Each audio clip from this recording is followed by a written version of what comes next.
Tratran'ny krismasy eo de iseritreritra avy hatrany zao hoe nga zao krismasy, ny hafa koa hoe andeha-piako ty fa am krismasy ka ty vo ilaina fa mbola tsy zao zany. De hoy aho hoe tsy am krismasy ty vo ilaina fa mety foana ty fa resaka momba ny krismasy no ataotsika anio fa tsy voatery hoe am krismasy akory. Fa ny alohan'izany rehetrarehetra zany aloha de zao ataovy j'aime ny page-tsika, eto zany klikenao le misy an'io, na ihany koa raha amin'ny YouTube ianao de ataovy eo am'le mi-s'abonner mba ahafahan'ny asantsika mihitatra zany. Tsy mila mandoha vola ianao fa afaka mahazo ny vidéo an'ny Gasy MNB rehetra zay miseho ianao rehefa ao anatin'izay. Dia izay no ela fa hiditra amin'ny resaka momba ny krismasy am'izay ary tsika. De hitantsika fa anisan'ny fety malaza indrindra ny krismasy am'izao fotoana izao, satria vao migadona ny volana desambra de fa eno etseroa mamofopofona krismasy ny toerana rehetrarehetra zay misy atsika. Misy am'ireny krismasy ireny moa no mifanaraka amin'ny soratra masina fa misy tena lavitra mihitsy. De ny betsaka zany am'izao fotoana izao de ny resaka hazo noely, ny resaka dadabe noely, ny resaka pub isan-karazany, izay fety ara-barotra zany no tena betsaka am'izao fotoana izao, tsisy ifandraisany amin'ny baiboly mihitsy zay rahantsika manaiky zany. Fa misy kosa mba misy ifandraisany kelikely ihany, tahaka ny resaka fanomezana ohatra zay fanaovan'ny olona. Eo ihany koa ny resaka kilalao an'ny ankizy, ny resaka fiarahan'ny fianakaviana mifety sy mifaly, dia zany rehetrarehetra zany de hita ao anatin'ny krismasy avokoa. Fa nankalazana ny krismasy de fantatsika tsara hoe fety zay ankalazaina amin'ny nahaterahan'i Jesosy Kristy. Ary izy io no isan'ny fety malaza indrindra ao aorianan'ny Pasika. Ny Pasika moa no tena voalohany fa ny krismasy de anisan'ny fety kristianina azo lazaina hoe malaza indrindra hatramin'izay ka hatramin'izao zany na de lazaina ary teo hoe niovan'ny zavatra tena malaza rehefa tonga ny krismasy. Raha jerentsika ny fety malaza indrindra ao aorianan'ny Pasika hozy izy tsika. Raha jerentsika ny avian'ny teny hoe Noël na krismasy dia izy io avy amin'ny teny frantsay tranainy hoe Natal.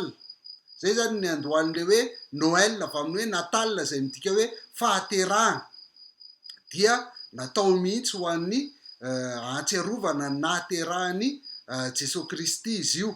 Amin'ny teny anglisy izy de krismasy, zay le krismasy avy amin'ny hoe Christmas Messies.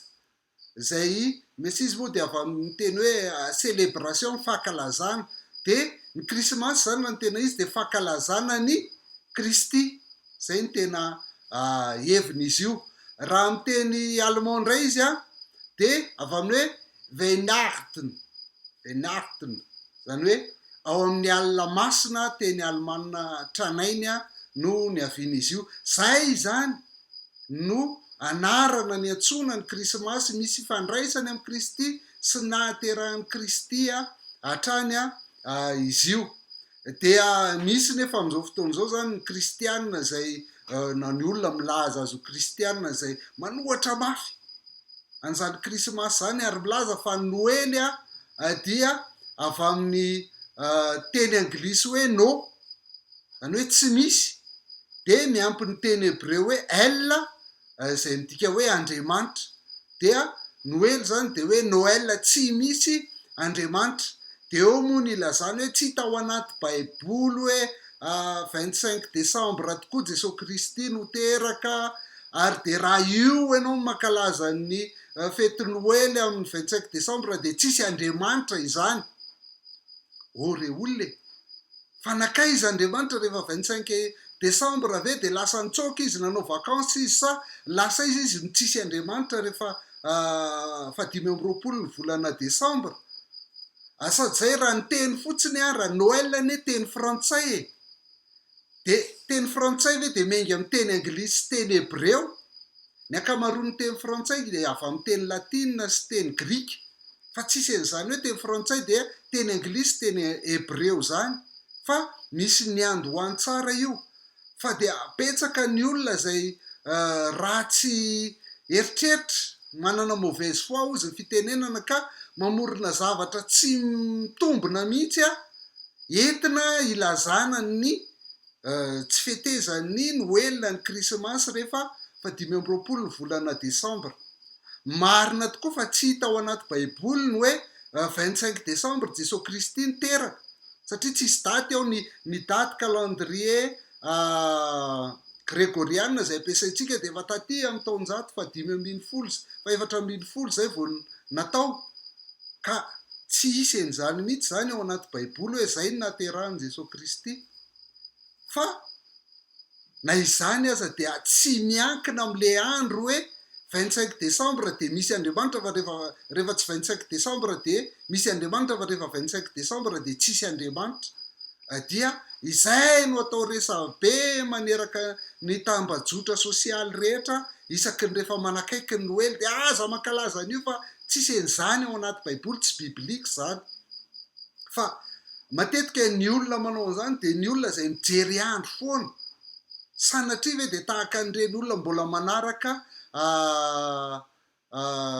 ino ty filazana azy le manaraka horoscope reny na ny zavatra tahaka izany de mijery andro ka rehefa tsy mifanitsy amin'ny kintana sy ny volana le izy dia tsy azo atao satria tsisy Andriamanitra ary matetika ny olona manao an'izany dia le olona manao hoe rehefa sabata ihany Andriamanitra vao azo ivavahana fa raha vao akoatr'izay andro hafa ianao no mivavaka aminy de tsisy Andriamanitra de ny olona tahaka izany no tenenin'ny Paoly ao amin'ny Galatiana 4:17-19 hoe andro sy volana sy fotoana ary taona ny tandremanareo fantatra matahotra any aminareo aho fa andreo sasatra foana taminareo reto Galatiana reto zany de fatra-pitandrina andro volana tsy maintsy volana zao fotoana tsy maintsy fotoana ohatr'izao taona tsy maintsy taona ohatr'izao zay ny tandremany de ozy izy Paoly hoe matahotra aminareo aho fa ohatran'ny tsisy dika ny fitoriana ny filazantsara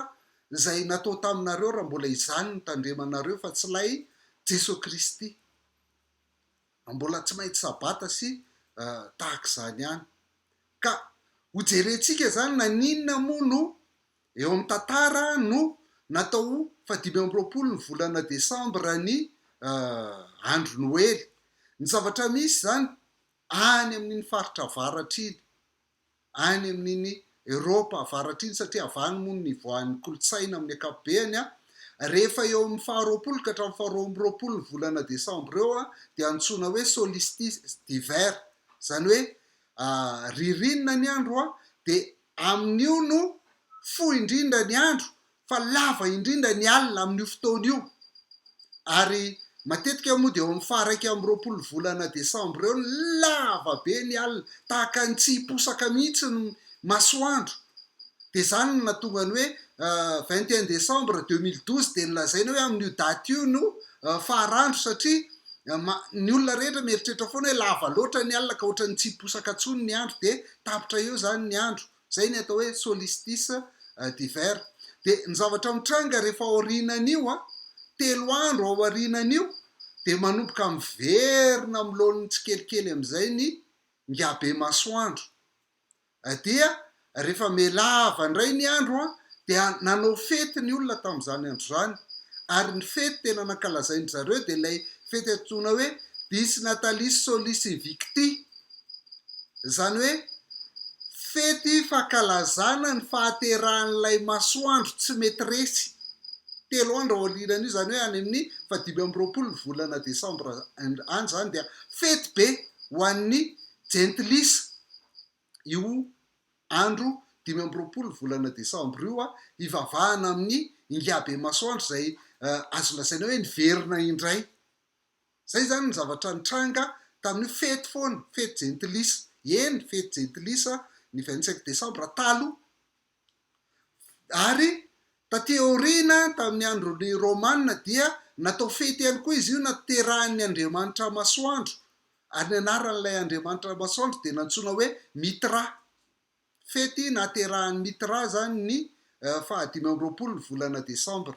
Dia fety be mihitsy tany Eropa avaratra iny isaky ny 25 ny volana Desambra. Fa tamin'ny taona 4telopolo inga Hippolyte de Rome, izay kristianina rain'ny fiangonana, dia nahita hevitra hoe satria efa manao fety ihany ny jentilisa amin'io, andao io 25 volana Desambra io entitsika ankalazana ny nahaterahan'i Jesosy Kristy mba hitoriana am'ireo jentilisa reo. Fomba ray zany entina hitoriana am'zareo le izy ka ilazana hoe tsy ilay masoandro zay zavaboary no mila deraina amin'io fotoana io, fa le nahary ny masoandro, le fahazavaon'izao tontolo zao, lay masoandrotsika tsy mamletika mihitsy dia ilay Jesosy Kristy ndao ankalazaitsika ho fety nahaterahan'i Jesosy Kristy ary netiny zareo hitoriana amin'ny jentilisa mihitsy zany satria efa manao fety ihany zareo dia manao fety ihany koa saingy hafa le fankalazana lay pahary fa tsy lay zavaboary. Izay zany ny andohany io tamin'ny taona 4telopolo no ny andohan'ny krismasy. Dia zay no mahatonga le anarana rehetra teo zany na krismasy na Noël ho filazana avokoa ny nahaterahany Jesosy Kristy. Tsy hita ao anaty baiboly zany saingy nampiasaina hitoriana ny Jesosy Kristy. Taty aoriana moa rehefa mipetraka ny calendrier grégorien dia herinandro alohan'ny taom-baovao izy io, ary calendrier grégorien dia napetraka mihitsy hoe taorianan'i Jesosy Kristy, zany hoe 24 aorianan'i Jesosy Kristy na 124 aorianan'i Jesosy Kristy. Dia rehefa teraka izy zany ny 25 Desambra napetraka ho izay fa tsy zay akory, dia ny herinandro aorianany iny dia mipetraka koa hoe 24 na 124 taorianan'i Jesosy Kristy zany ny taona zay diavina. Fifanarahan'ny olombelona zany ary natao zany ho fitoriana na dia tsy io ary. Dia eo ny ametrahantsika hoe itsika dia tsy mitandry na andro na taona na volana na fotoana, fa mety foana zany ny andro zay ankalazantsika ny nahaterahan'i Jesosy Kristy. Isan'andro any dia mety krismasy foana. Zay ny arabako anareo tetsy am-boalohany hoe tratran'ny krismasy afaka atao fety foana izany zavatra zany. Dia zay zany ny anton'izy io. Fa andao aloha jerentsika ihany hoe zava-dehibe lay nahaterahan'i Jesosy Kristy. Tsy ny andro no tandremana fa le nahaterahan'i Jesosy Kristy mihitsy no zava-dehibe, satria izao no nitranga vao nanota ny olombelona dia nanolotra ny antsoina hoe proto-évangile Andriamanitra, lay filazantsara voalohany mihitsy mazava-dehibe an'le fahaterahana zany. Dia ao amin'ny Genesis 3:5-10 raha vao nanota ny olombelona dia zao ny zavatra nitenenin'Andriamanitra tamin'ny devoly hoe ampifandrafesiko ianao sy ny vehivavy toy izany koa ny taranako sy ny taranany, anoritory ny lohanao ny taranany ary ianao kosa dia anoritory ny voditongony. Zay zany ny teny napetraka Andriamanitra tamin'ny devoly. Ampifandrafesiko ianao sy ny vehivavy, lay vehivavy zay ny fitahany Eva zany, toy izany koa ny taranakao sy ny taranany, taranaky ny vehivavy zany, ary io taranaky ny vehivavy io izy dia anoritory ny lohan'ny Satana. Fa ny ataon'ny Satana dia anoritory ny voditongony fotsiny. Amin'ny baibolinareo moa izy dia ny ombelahitongony, fa ny baiboly fanitsiana fahenina dia efa mba misy azory kokoa dia amin'ny fitenitsika amin'izao hoe voditongony. Ka rehefa narehan'io proto-évangile io Satana dia nanao ny fomba rehetra anakanana an'io taranaky ny vehivavy io tsy izy. Natomboka teo dia nataony Satana zay tsy hateraka an'io taranaky ny vehivavy io, satria io no amarana ny tantaran'ny Satana. Dia raha mamintona an'izay ny bokin'ny Apokalipsy, mamintona an'izay tantara zay, dia zao no lazain'ny Apokalipsy 2:12 ka hatramin'ny 9 hoe ary nisy famantarana lehibe hita tany an-danitra dia vehivavy mitafy masoandro ary ny volana ny eo ambany tongony ary misy satroboninahitra kitana 12 ny lohany. Bevoka izy ary mety zazaka mitaraina satria marary fatratra fiteraka. Nisy famantarana hafa koa hita tany an-danitra ka indro nisy dragona mena lehibe manana loha 7 tandroka 10 ary misy diadema 7 ny lohany. Ny rambony dia nanala ny apatelon'ny kitana amin'ny lanitra ka nanjera ireny ho amin'ny tany. Ary ny dragona nijanona teo anatrehan'ilay vehivavy efa hiteraka mba handrapaka ny zanany raha voateraka. Ary niteraka zazalahy izy ary anapaka ny firenena rehetra amin'ny tany izy io. Novoljaina aingana ny zanany ka nakarina ho any amin'Andriamanitra any amin'ny seza fiandrianany. Raha vehivavy kosa dia nandositra nakany an-tany efitra izay efa nisy toerana namboarin'Andriamanitra mba ho velomina any 790 andro izy. Ny tantarain'ny Apokalipsy 2:12 eto zany dia lay vehivavy mitafy masoandro izay bevoka hiteraka, mety zaza hiteraka kanefa dia mifanandrina aminy ilay dragona moa any amin'ny 9:7 amin'io Apokalipsy 2:12 io dia lazainy hoe devoly sy satana zany dragona zany. Ny asan'le dragona zany nanomboka tany amin'ny Genesis 3:7-5 dia ny anao zay hinanana an'io zanak'ilay vehivavy io raha voateraka izy. Zay foana ny tanjony nanomboka hatrany. Dia niteraka zazalahy ihany anefa le vehivavy ary anapaka ny firenena rehetra amin'ny tehimby io zazalahy io.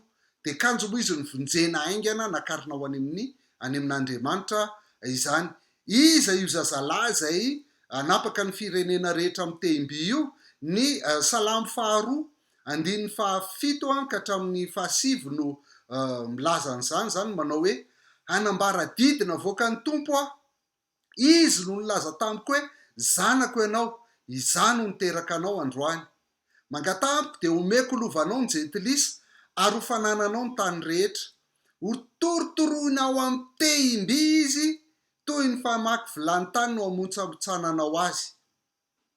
Rehefa miteny izany hoe zanako ianao, izany niteraka anao androany, ny Salamo 4 dia antsoina hoe salamo mesianika, dia fantatsika fa manambara ny Jesosy Kristy zay. Ny 9:7 hoe ho torotoroinao amin'ny tehimby ny jentilisa sy ny tany rehetra zany io lay niresahan'ny Apokalipsy 2:12 hitantsika tetsy aloha. Dia hitantsika zany fa lay Jesosy Kristy io taranaky ny vehivavy zay ataony satana, ataony devoly foana zay tsy hateraka azy, hinanana azy raha voateraka izy.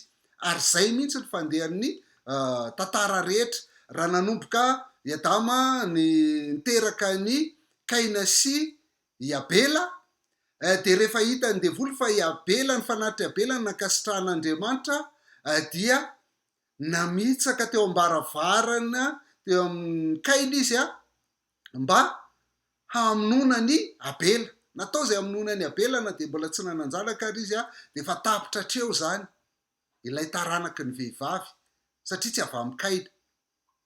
Dia fantatsika nefa fa taty aoriana dia mbola Kaina dia niala teo anatrehan'Andriamanitra ny renireny dia niaina amin'ny fiainana zao tontolo zao fotsiny.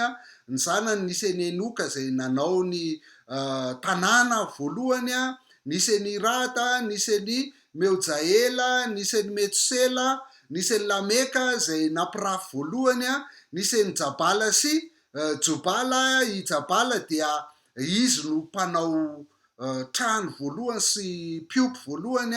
I Jobala no anisan'ny rain'ny mpanao zava-maneno zany, mpitsoka sodina. Nisy an'i Tobalakaina ihany koa zay taranakaina zay mpanao asa tanana. Dia tahaka zany rehetrarehetra zany zay niaina reo taranakaina reo dia niaina ny fiainana zao tontolo zao tsy lilan'Andriamanitra. Fa rehefa tonga eo amin'ny Genesis 4:5-20 sy 4:20 tsika dia nahita hoe mbola niteraka Eva. Na dia nataony satana ary zany zay hamonoana ny Abela, dia mbola niteraka Eva, niteraka ny Seta zany. Ary tamin'ny andro seta ozy izy voalohany ntsona ndray ny anaran'Andriamanitra de hitantsika ny taranaka seta rehetrarehetra ireo lay lava andro iainana be zay sary symbole ny fiainana mandrakizay. Ary aty amin'ny taranaka fahafito raha Enoka dia hitantsika hoe niarana andeha tamin'Andriamanitra de tsy nandalo fahafatesana mihitsy fa de tsy hita miaraka tamin'Andriamanitra dia mampiseho an'lay fiainana mandrakizay zany ny taranaka seta. Zao ny voalazan'ny Genesis 3:5-5 ary nahalala ny vadiny ray Adama ka niteraka zazalara vehivavy ary ny anarany de nataony hoe Seta satria Andriamanitra hoy izy nanome zanaka ray hafa ho solon'ny Abela izay novonoiny Kainy. I Seta koa de niteraka zazalahy ny anarany de natao hoe Enosy. Tam'zany fotoana zany no nanomboana ny antsona ny anaran'ny Tompo. Zay. Ka na inona zany tetika nataony devoly mba hanakanana an'le zaza ho teraka de teraka ihany izy fa avaty amin'ny Seta zany no teraka. Fatatsika fa taty aoriana rehefa aveo rehefa olona ny fidin'Andriamanitra dia tsy nety niteraka Sara ohatra fa momba. Tsy nety niteraka i Rebeka.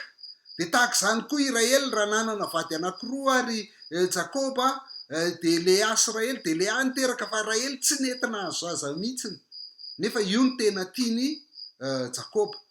Fa de tamin'ny farany moa ny fampanantenan'Andriamanitra tsy maintsy teraka dia niteraka ny Isaka ihany Sara, niteraka ny Jakoba sy Esau ihany Rebeka ary niteraka ny Josefa sy i Benjamina ihany i Raely. Tsy voasakany na de natao ara zay fomba rehetra hanakanana an'izany.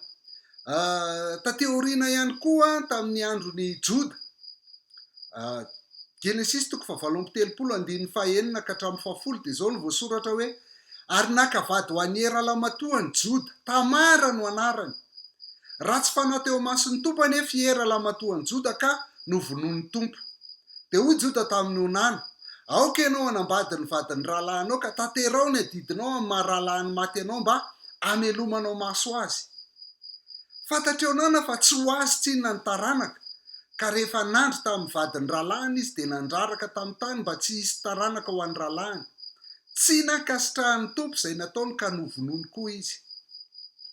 Eto moa zany misy manontany mihitsy hoe mety ve zany le manao ny antsoina hoe onanisme. Ny onanisme de tahaka ny nataony onanina ty hoe manao firaisana vadiny de rehefa efa akaiky tohany azy dia troahany de ararany amin'ny tany ny tsirinaina zany mba tsy teraka.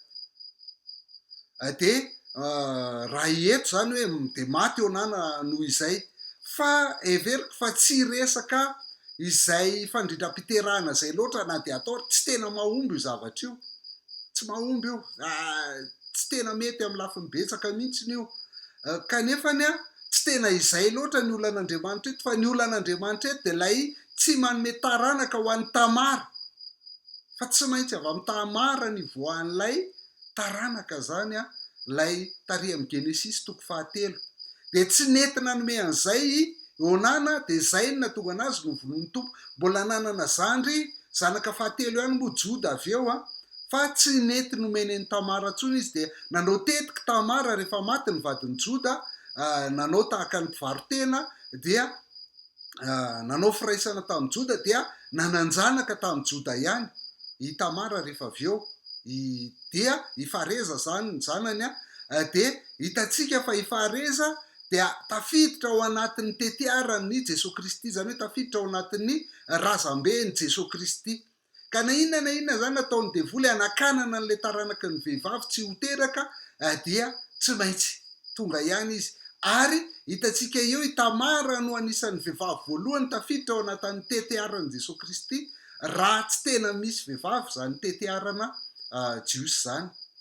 Zao ny voalazan'ny Matthieu 1:1-7 hoe ny filazana ny razan'i Jesosy Kristy zanaky Davida, zanaky Abrahama. Abrahama de niteraka ny Isaka, Isaka de niteraka ny Jakoba, i Jakoba de niteraka ny Joda amin'ny rahalahy avy, izy 12 amin'ny rahalahy zany. I Joda de niteraka ny Fareza sy Zara tamin'ny Tamara.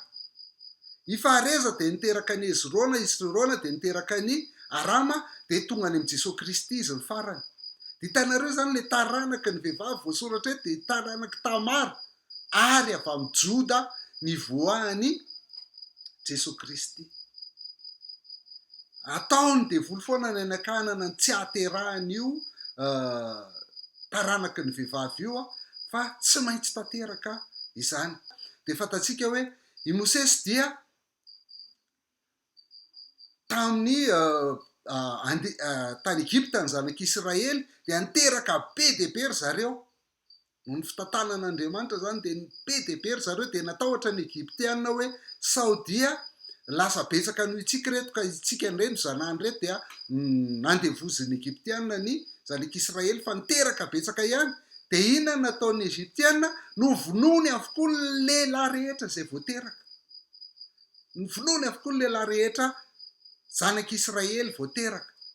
Kanefa tao anatin'izany de tsy nahasakana ny Mosesy tsy ho teraka zany zay novonjena avy tamin'ny rano i Mosesy de nitezainy zanakavaviny Farao. Taty aoriana rehefa baby tany Babilôna ny zanak'Israely dia resin'ny Mediana sy ny Persiana ny Babilôna de tamin'ny fotoana ny Persiana indray dia saika ho vonoiny Hamana avokoa ny jiosy rehetrarehetra noho ny ampopony tamin'ny Mordekay zany zay tsy nety nandohalika teo anatrehany zany de ho vonony avokoa ny jiosy rehetrarehetra.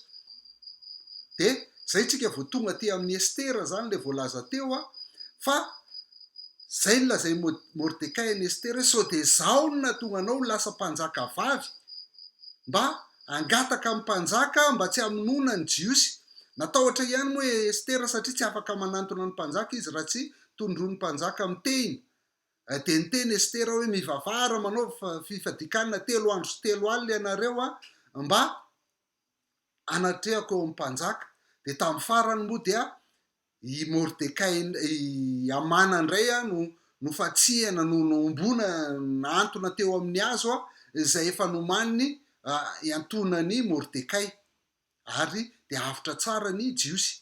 Fa ny tanjona tao anatin'iny zany raha maty daholo ny jiosy rehetrarehetra tamin'iny fotoana iny dia tsy tonga Jesosy Kristy satria tsy maintsy avy amin'ny jiosy ny voahany Jesosy Kristy. De fatatsika fa rehefa tena tonga tokoa Jesosy Kristy dia rehefa tsy niverina tany amin'ny Herôda ny magy dia nataon'ny Herôda de nivonona avokoa ny lehilahy 2 taona ny midina rehetra mba hamonona ny Jesosy Kristy fa Jesosy Kristy moa de nampantsiron'Andriamanitra tany Egypta. De ireo sombina tantara rehetra ireo de mampiseho ny fahamarinana n'ilay Hebreo Apokalipsy 2:12 hoe ataony devoly foana zay tsy hahateraka an'io Jesosy Kristy io. Ary zay no mahatonga ny mahazava-dehibe ny fahaterahan'i Jesosy Kristy satria tsy maintsy teraka foana io Jesosy Kristy io. Ary natany amin'ny testamenta taloha ary any amin'ny Isaia ohatra mahazava be ary anisan'ny mahatsara ny Krismasy satria anisan'ny amerimberenana ny ty Isaia 7:4-5 ty izany de milaza sahady tany hoe noho izany de ny tompo no hanome famantarana ho anareo indro hanananaka ny Virjiny ka hiteraka zazalahy ary ny anarany ataony hoe Emmanuel zany hoe amintsika Andriamanitra. Efa trany nampanantena foana Andriamanitra tsy maintsy ho teraka io zazalahy io, tsy maintsy ho teraka io. Ary dia teraka tokoa izy. Eo amin'ny 7 amin'ny Isaia ihany 5 de mbola averiny Isaia ihany zay anteny fampanantenana zany hoe fa zaza ny teraka ho atsika, zazalahy no omena atsika ary ny fahefana de ho atsorony. Ny anarany de atao hoe mpanolotsaina mahagaga, Andriamanitra mahery, Rainy mandrakizay, andrinan'ny fiadanana. Io lay anoritory ny lohan'ny Satana. Tsy maintsy ho tonga, tsy maintsy teraka io. Ary ny fahaterahana na inona saka nataon'ny Satana de teraka ra-potoana ihany io. Zay no lazain'ny Galatiana 4:4 ary zay no mahatonga ny fahaterahan'i Jesosy Kristy hoe misy fifaliana sy famonjena foana, manambara famonjena foana ny fahaterahan'i Jesosy Kristy. Manambara famonjena ary teraka fifaliana foana. Zany no hitantsika eo amin'ny Luka 2:7-2:12. Rehefa niseho tamin'ny mpiandry ondry ny anjelin'ny tompo zay nitsangana teo anilan'izy ireo na mirapiratra manodidina azy ny voninahitry ny tompo ka raiky tahotra indrindra izy. Ary hoy ny anjely taminy, aza matahotra fa indro milaza teny soa mahafaly aminareo aho, de fifaliana lehibe ho an'ny olona rehetra. Inona ny fifaliana lehibe ho an'ny olona rehetra? Fa mpamonjy niteraka ho anareo anio ao tanànan'i Davida de Kristy tompo. Izao no famantarana ho anareo, ianareo de ahita zazakely voadidina lamban-jaza sady mandry eo am-pihinanam-bilona. Tanareo, ny faterahan'ny tompo zany de miteraka fifaliana ho an'ny olona rehetra, satria mitondra famonjena mpamonjy niteraka ho anareo anio ao tanànan'i Davida de Kristy tompo. Ka na inona andro ankalazatsika an'izay faterahan'ny tompo zay, satria fandresena lehibe teo anatrehan'ny tetikadin'ny Satana izany dia mety foana. Na inona andro mety foana. Fa ny zava-dehibe de zao hoe tsy nampiembotra ny fotoana nahatongavan'i Jesosy Kristy ny tetikady ratsy nataon'ny Satana, fa zao no lazain'ny Galatiana 4:4 hoe rehefa tonga kosa ny fotoan'andro, fotoana tena mety, de ny rahan'Andriamanitra ny zanany nateraky ny vehivavy. Jereo miverina foana le hoe nateraky ny vehivavy, nateraka tao ambany lalàna, anavotan'izay ambany lalàna mba handraisantsika ny mahazanaka. Zava-dehibe, fandresena lehibe ny fahaterahan'i Jesosy Kristy na inona tetikady nataon'ny devoly tsy hatateraka an'izany zavatra zany. Ny Hebreo 2:5-10 ihany koa dia milaza an'izany mazava tsara hoe ka satria manana nofo amandra ny zaza, de mba nandray izany koa izy mba handinganany amin'ny fahafatesana ilay manana ny herin'ny fahafatesana de ny devoly, ary mba hanafahany izay rehetra nandany fiainany rehetra tamin'ny fanandevozana no nitahotra ny fahafatesana. Nandray nofo amandra koa Jesosy Kristy nateraky ny vehivavy mba handringanany ilay manana ny herin'ny fahafatesana de ny devoly, anitsakitsahany lohan'ny menarana. Zany mazava-dehibe ny nahaterahany Jesosy Kristy zany zavatra zany. Ka noho izany de fotoana tokoa ahafahana manao mpianatra, anatanterahana ny tenin'Andriamanitra, fotoana ahafahana mitory tsara ny fankalazana ny nahaterahany Jesosy Kristy, ahafahana mitory ho an'ny jentilisa zany, satria efa manao fety izy amin'io. De averina aminy fa ny anarana hoe Noël, ny Krismasy eny ka milaza ny fahaterahan'i Jesosy Kristy. Adino zao tontolo zao zany fahatakalon'ny dadabe Noely sy sapin, hazo Noely sy varotra sy fety sy girlandy sy isan-karazany. Fa anjarantsika kristianina no manao izany. Raha ohatra tsika ka manao marginal miala am'izao tontolo zao ka tsy mankalaza ny fety Noely, ny Krismasy, de tsy afaka anambara aminy izany zavatra zany. Kanefa fotoana miaino an'izany ny olona rehefa Noely, rehefa faly izy. Ary mila azontsika fa tsy maty Jesosy Kristy, tsy mety maty izy raha tsy nateraka aloha. Nahatonga anazy ho faty eo amin'ny hazo fijaliana izy nateraka aloha. Zay no nahafahany mamonjy antsika, mitondra ny fahotantsika eo amin'ny hazo fijaliana de noho izy nateraka aloha voalohany indrindra. Zay afaka mamonjy antsika izy zany noho izy tonga olombelona, noho izy nateraka. Ny olona zay tsy manaiky fa nateraka Jesosy Kristy de zany no antsoina hoe docetisme. Reo zay milaza zany fa tsy olombelona le maty teo amin'ny hazo fijaliana, fa karazany hoe matoto fotsiny lay maty teo, fa tsy lay Jesosy olombelona 100% na de Andriamanitra 100% ihany koa ary. Zay ny antsoina hoe docetisme, zay fampianaran-diso tamin'ny taonjato 2 tany zany. Ka zava-dehibe, tena zava-dehibe ny nahaterahany Jesosy Kristy zany. Zay ny mahatonga an'i Paoly hoe ny olona tsy mino nahaterahany Jesosy Kristy no antsoina hoe antikristy. Ny olona tsy miraharaha nahaterahany Jesosy Kristy no lazainy hoe mpaminany sandoka na antikristy. Jaona 1:4-1 ry malala, aza mino ny fanahy rehetra fa zao toetra ny fanahy na avy amin'Andriamanitra ireny na tsia, satria maro ny mpaminany sandoka efa lasany am'izao tontolo zao. Izao no ahafantaranareo ny fanahyn'Andriamanitra. Ny fanahy rehetra zay manaiky fa efa tonga tamin'ny nofo Jesosy Kristy no avy tamin'Andriamanitra. ny fanahy rehetra zay tsy manaiky an' Jesosy de tsy mba avy amin'Andriamanitra fa izany ny fanahin'ny antikristy zay efa renareo fa ho avy sady efa eo am'izao tontolo zao sahady. Ny fanahy rehetra zay tsy manaiky an' Jesosy de tsy mba avy amin'Andriamanitra fa izany ny fanahin'ny antikristy.